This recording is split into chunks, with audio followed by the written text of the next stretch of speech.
जबलपुर के विक्टोरिया अस्पताल में आउटसोर्सेज कर्मचारियों का अब सब्र आखिरकार टूट गया है और उन्होंने अनिश्चितकालीन काम बंद हड़ताल का बिगुल फूंक दिया है। पिछले 3 महीनों से बिना वेतन के काम कर रहे इन कर्मचारियों के सामने अब पेट भरने का संकट आ खड़ा हुआ है। कर्मचारियों का आरोप है कि सरकार सरकारी नौकरी तो दे नहीं रही और आउटसोर्सिंग के नाम पर ठेकेदार और अधिकारी मिलकर उनके हक की कमाई डकार रहे हैं। समय पर वेतन न मिलना, संडे का पैसा कटना, पीएफ का जमा न होना जैसी गंभीर समस्याओं ने इन स्वास्थ्य दूतों को सड़क पर उतरने के लिए मजबूर कर दिया है। इस हक की लड़ाई में अब राजनीति और कर्मचारी संगठनों का भी तगड़ा समर्थन मिल रहा है, जिससे प्रशासन के हाथ पांव फूल गए हैं। मध्य प्रदेश राज्य कर्मचारी संघ के स्वास्थ्य समिति अध्यक्ष ब्रजेश मिश्रा ने कर्मचारियों की मांगों को पूरी तरह जायज बताते हुए कंधे से कंधा मिलाकर लड़ने का ऐलान किया है। वहीं आज पूर्व कांग्रेस विधायक विनय सक्सेना ने जिला प्रशासन और कलेक्टर को 2 टूक चेतावनी दी है कि यदि 2 दिन के भीतर 2 महीने का वेतन नहीं मिला और श्रम कानूनों के तहत 7 दिनों में ठोस निर्णय नहीं लिया गया तो पूरा कांग्रेस परिवार विक्टोरिया अस्पताल का ऐसा घेराव करेगा जिसकी गूंज पूरे प्रदेश में सुनाई देगी। हालांकि मरीजों की सहूलियत को देखते हुए फिलहाल कर्मचारी सेवा में डटे रहेंगे, लेकिन प्रशासन के लिए यह एक बड़ी और गंभीर चेतावनी है। विक्टोरिया के हमारे जो भाई बहन हैं, जो आउटसोर्स कर्मचारी हैं, और ये सभी लोग जानते हैं कि अगर ये कर्मचारी आज काम ना करें, अगर किसी प्राइवेट हॉस्पिटल में आज ये लोग काम करने जाते हैं या सरकारी अस्पताल में आवेदन से नौकरी लगती तो इनकी एक की तनख्वाह 40-50 हज़ार रुपये होनी चाहिए। तो सरकार सरकारी नौकरी तो देती नहीं, आउटसोर्स का ठेका व्यवस्था कर दिया। ठेके में अधिकारी और ठेकेदार मिलके इनके पेट को काट के बीच में दलाली कर रहे हैं। महीने में जो वेतन 1 से 5 के बीच देना चाहिए वो नहीं देते। संडे का 4 हफ्ते जो संडे उसका पेमेंट काट लेते हैं। उनका पीएफ जमा नहीं हो रहा, ईएसआई जमा नहीं हो रहा, अनुभव प्रमाण पत्र नहीं दे रहे। अब जो व्यक्ति ने काम किया उसको अनुभव प्रमाण पत्र देना इनकी जिम्मेदारी। और आपने देखा, मैं या ये पूरे भाई बहन जो मांग कर रहे हैं, ये सब वो मांग है जो श्रम मंत्रालय की लिस्ट में। अगर केंद्र सरकार और जो मध्य प्रदेश की सरकार अपने श्रम मंत्रालय के कानूनों को मानती है तो इनको पूरा वेतन दें, और एक्चुअल जो वेतन है उसकी भी आप लिस्ट बना के देंगे तो वेतन पूरा मिले, समय पे मिले, और साथ साथ इतवार का भी भुगतान मिले, ईएसआई और पीएफ जमा हो, अनुभव प्रमाण पत्र मिले। और 11 महीने का जो एक और बात आज आई है कि अब आगे ठेके प्रथा खत्म होगा, एक नया सेटअप जो बन रहा है उसमें सरकार से इनको सीधे वेतन की व्यवस्था होगी। तो मेरा ये भी उनसे स्पष्ट रूप से चेतावनी है कि उसमें कोई भी अन्य नए लोगों को ना लिया जाए, नहीं तो कल नेता और राजनीतिक लोग अपने नाम भेज दें और पता चला 250 लोग जो रात दिन मेहनत कर रहे हैं इनके नाम हटा के उनको उसमें एंट्री करा दी जाए। तो ये नज़र आप सबको रखनी, स्पष्ट रूप से चेतावनी है। 2-3 दिन के अंदर भुगतान होना चाहिए 2 महीने का, और 1 हफ्ते के अंदर एक कमेटी बनाने का जो निर्णय लिया गया है, एक कमेटी इस पूरे 8 बिंदुओं पे जांच करेगी और उसके बारे में ठोस निर्णय देगी। ये सब मांगे जो हैं श्रम मंत्रालय के कानून के तहत कवर हैं। इसमें कोई भी ऐसी मांग नहीं है जिसको कोई अतिरिक्त रूप से भाई बहन मांग रहे हैं। तो स्पष्ट चेतावनी है, अगर ये मांगे पूरी नहीं होती तो पूरा कांग्रेस जबलपुर शहर का, पूरे विक्टोरिया का घेराव करेगा। हम नहीं चाहते कि जबलपुर के मरीजों को परेशानियां हों, लेकिन इसीलिए मैंने कहा है कि धरने पे हम लोग बैठेंगे, हमारे भाई बहन मरीजों की सेवा में रहेंगे, हड़ताल पे नहीं रहेंगे। लेकिन अगर सरकार और प्रशासन जबलपुर का, अगर जिला प्रशासन खास तौर से कलेक्टर महोदय, अगर आपने इस पे ध्यान नहीं दिया तो फिर अगर 1 हफ्ते बाद इसका बड़ा घेराव होगा, चाहे वो मशाल जुलूस हो या पूरे जबलपुर शहर के कांग्रेस परिवार आके धरने पे तालाबंदी करें और उसके साथ कोई बड़ा आंदोलन हो, उसकी जिम्मेदारी विक्टोरिया और जबलपुर शहर के जिला प्रबंधन की होगी।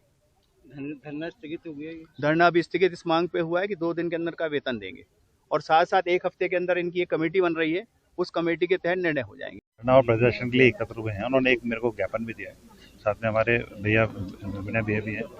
तो ये जो इनकी मांगे हैं सब जेन्युइन मांगे हैं, ऐसा कुछ नहीं कि कोई चीज़ गलत है, और सारी मांगों को जो सरकार के नियम है उनके तहत हमारे को उनका सोल्यूशन करना है। तो वेतन की जो बात है, फरवरी का वेतन का आहरण इनका हो गया है, मार्च का वेतन 1-2 दिन में हम लोग यहाँ से दे देंगे, उसका बजट आया हुआ है।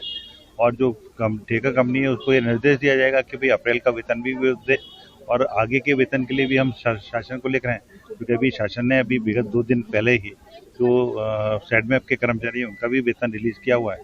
क्योंकि जो फाइनेंशियल ईयर चेंज होने के कारण वेतन व्यवस्था में थोड़ा सा विघ्न आता है, कुछ जो है इरेगुलर हो जाती है।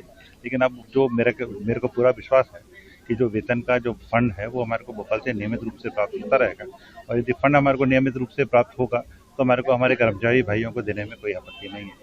वो कार्य कर रहे हैं, और कार्य करने के बाद श्रमिक का भुगतान होना चाहिए और तुरंत होना चाहिए, ये मेरा भी यही सोचना है। तो हम इसके लिए पूरा प्रयास करेंगे। और भैया ने जैसा बोला है कि जो हम उनकी ठेका कर्मचारी का जो एजेंसी है उसके ऊपर भी हम दबाव बनाएंगे कि भाई जितना हम दे रहे हैं, क्योंकि ठेके की शर्त रहती है कि वो कर्मचारियों के वेतन का भुगतान शासन के द्वारा दिए गए भुगतान के ऊपर निर्भर नहीं करता, वो कर्मचारियों का जो नियोक्ता होता है, तो जैसे ये सिग्मा और ये जो है इनका खुद की जिम्मेदारी होती है कि उनको करना चाहिए, और हम उनको बोलेंगे और उसके ऊपर पूरा फोर्स करेंगे कि भाई आप जो कर्मचारियों की जो जेन्युइन डिमांड है, जो उनकी सही मांगे हैं, मांगों के अनुरूप उनको वेतन का भुगतान किया जाए। इसके अलावा जो उनका जो पत्र जो उन्होंने मुझे दिया है उसमें 7-8 मांगे और भी हैं, तो उसके लिए हम एक 2-3 लोगों की जो जानकार हैं इस विषय से उनकी एक समिति बना लेंगे। जैसे अनुभव की बात करें, भाई अनुभव भी दिया जाना चाहिए। यदि कोई कर्मचारी हमारे यहाँ कार्य कर रहा है और वो अनुभव प्रमाण पत्र की मांग करता है तो भाई ये उसका अधिकार है, उसको दिया जाना चाहिए। तो ये जो ऐसी मांगे हैं उसके लिए भी हम एक टीम बना लेते हैं, और टीम बना के उसको भी 1 हफ्ते के अंदर, जैसा बताया बिना विजन, तो हम लोग उसका सहानुभूतिपूर्वक उसमें विचार करेंगे, और विचार करके जो भी हमारे कर्मचारी भाइयों के लिए हितैषी निर्णय। आउटसोर्स कर्मचारियों द्वारा यहाँ पे हड़ताल की जा रही है, अनिश्चितकालीन हड़ताल है जिसमें उन्होंने काम बंद हड़ताल करने का ऐलान किया है। इसका मुख्य कारण यह है कि उन्हें विगत 3 महीनों से एक भी भुगतान नहीं किया जा रहा है। आप समझ सकते हैं कि आज के समय में कर्मचारी सुबह से शाम तक काम करता है, अपने परिवार के लिए कितने धन की आवश्यकता होती है। किसी को 1 माह वेतन ना मिले तो उसका गुजारा चलना मुश्किल है, फिर भी ये 3 माह से बिना वेतन के कार्य कर रहे हैं। ये इनकी बहुत बड़ी उपलब्धि है और स्वास्थ्य विभाग के लिए काम कर रहे हैं, परंतु अब इनके भी सब्र टूट गया है, तो इन लोगों ने निर्णय लिया है कि अब हम काम बंद हड़ताल करेंगे जब तक भुगतान नहीं हो जाता। तो हम लोग मध्य प्रदेश राज्य कर्मचारी संघ से इनका पूरी तरह से समर्थन करते हैं कि इनका शीघ्र जल्द से जल्द वेतन का भुगतान किया जाए, इनका मानदेय का और अन्य लंबित जो मांगे उनका भुगतान किया जाए, और यदि ऐसा नहीं होता तो इनके साथ साथ हम सभी भी कंधे से कंधा मिला के इनकी हड़ताल का समर्थन करेंगे। मैं ब्रजेश मिश्रा। हम लोग सब जिला चिकित्सालय स्वास्थ्य विभाग के हम लोग सारे कर्मचारी, जिसमें कंप्यूटर ऑपरेटर, स्वास्थ्य विभाग के और सपोर्ट स्टाफ हैंगे, जो हम लोग विगत 27 मई को हम लोगों ने ज्ञापन के अनुसार सीएमएचओ सर को ये सूचित कर दिया था कि अगर हम लोगों को 3 दिन में 3 माह का वेतन प्राप्त नहीं होता है तो हम लोग 1 तारीख से अनिश्चितकालिक धरने में बैठेंगे, जिसके सहयोग में विनय भैया आज हम लोगों के सभी के साथ हैं। उन्होंने हमारे पक्ष पे आज यहाँ पे अधिकारियों को जो एक चेतावनी दी है, खुली चेतावनी दी है, उसका हम लोग सभी कर्मचारी पूर्ण समर्थन करते हैंगे, और हम आशा करते हैंगे कि हमारी जो पहले भी कई मांगे हुई हैंगी, इसमें कभी भी अधिकारियों के द्वारा पूर्ण आश्वासन नहीं दिया गया है। आज हो सकता है कि भैया के आने से उस पर दबाव बने और उसका हम लोगों को पूर्ण सहमत मिले। अभी तक कोई अधिकारी नहीं आया हैगा। मेरा नाम दीपक कुमार है, मैं मध्य प्रदेश संविदा स्वास्थ्य कर्मचारी आउटसोर्स।